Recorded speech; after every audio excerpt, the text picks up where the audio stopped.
Hello, today I want to talk to you about the claim evidence commentary format. So this is how you'll be answering questions within class. Okay, so let's talk about these three things. The first one is claim. A claim is something that you can prove. Next is your evidence. Evidence is that proof that supports your claim. Okay, you'll pull that out of something that you're reading, your text, an article we might have read, anything that we've done in class where you can pull that information from that will support your claim. And then the commentary is an explanation of how that evidence supports the claim. Okay, so those are the three things you need to make sure you include in your response: a claim, the evidence, and your commentary. So this is an example of a question and a student response. Okay, so this question was, what makes someone a survivor? So the student is talking about in here the book Endangered that we read, and they're giving some information from that book that supports what makes someone a survivor. So the student's claim is that a survivor is someone that goes through a sequence of events but still makes it out alive. Okay, so that's the student's claim. Then the student provides some evidence from the text. And she says, for example, in the book Endangered, notice endangered is italicized. That's the name of a book. If it is a book, it's italicized.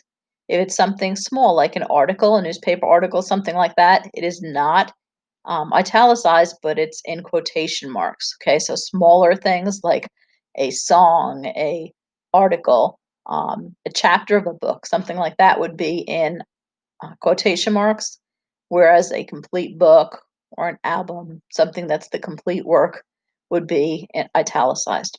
Okay, so she says, for example, in the book Endangered, Sophie is hiding in the Congo forest during a civil war and trying to get out alive. The text states, okay, then we have a comma, and then she provides the quote. She shook her head and sat up, wrapping her arms around Otto and giving him a big kiss on the top of his head.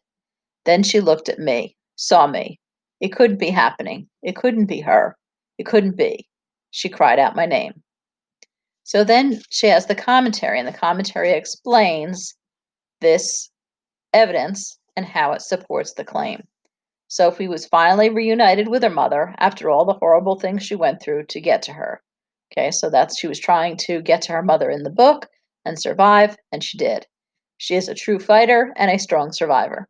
Okay, so that's perfect. So she has the claim, she has her evidence, and she has commentary.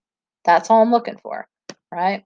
So that's what you'll be doing when you have questions of the week, and any questions that you answer in class should be answered in this format. Okay.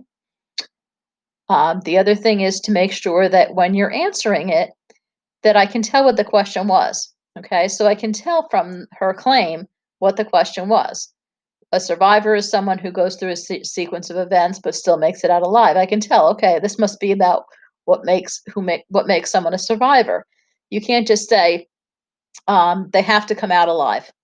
Well, I don't know what you're talking about. Who has to come out alive? What are you talking about? What are you referring to? So make sure it's clear in that first claim that you make what the question was. Okay. So that should cover everything. If you have questions again, let me know. Thanks.